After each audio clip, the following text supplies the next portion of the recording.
I would rather have a few seconds out here in this arena competing than a fucking lifetime in the bleachers.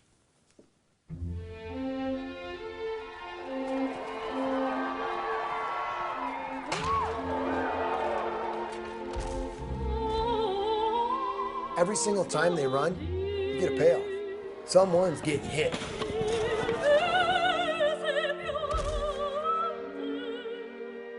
Have you ever been into a head-on collision with another Volkswagen? It's kind of like that feeling. Sure, sometimes the armor does its job. It absorbs some of the impact. But then there are other times where I don't know where the hell I am at the end of it. In the Middle Ages, when life was nasty, brutish, and short, the sport of jousting fit right in. That it survives today, 1,000 years after the first recorded tournament, is a testament to the human appetite for inflicting and absorbing punishment.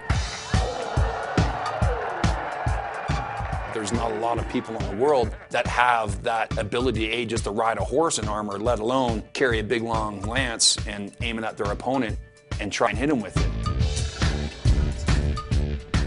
It's like, ah, yeah, bam! Charlie Andrews and Canadian Shane Adams are the Sir Lancelot and Sir Galahad of the New World, the most accomplished jousters in North America. It is the best feeling in the world. And only guys that are into contact sports would understand, right? Back in the 1400s, 1500s, jousting was the medieval demolition derby. The Super Bowl of sports were knights in armor hitting each other with these lances. It's a perfect day to hide down in my home. It's a perfect day and it's taking its toll. In each jousting match, or tilt, there are 4 passes. 1 point's awarded for a blow to the chest. 5 points if you break your lance. 10 points for the ultimate triumph. An unhorsing, it's all anybody wants to see. They want to see a knight come off his horse and take a soil sample. This is full contact jousting, and these knights consider themselves athletes, not actors. They're determined to elevate the sport beyond the theatrical world of Renaissance fairs and choreographed dinner shows, and into the world of competitive, extreme sport.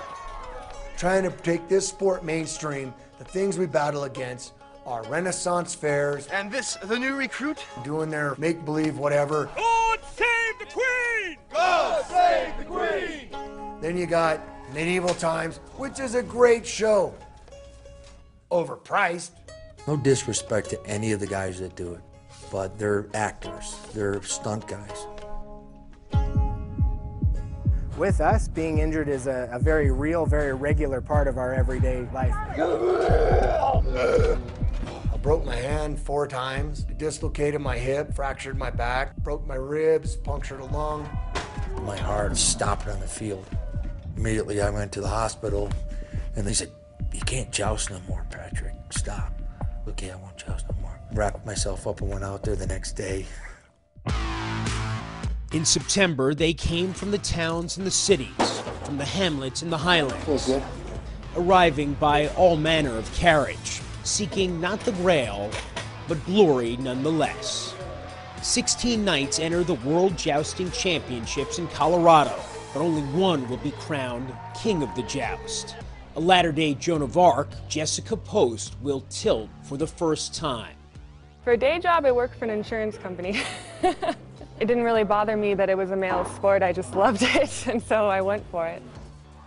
Nearly 3,000 spectators attend the second day of the tournament. Jason Armstrong, a long shot, will square off against his mentor, Charlie Andrews. Armstrong is unhorsed. Twice. Don't move him! On the first day, Jessica Post lost her balance and unhorsed herself. But the next day, she advances to the semifinals. Here, her tournament ends. It hurt like hell, but it was great. Ultimately, the championship will be decided between Sir Charles and Sir Shane, the Ali and Frazier of the armored set.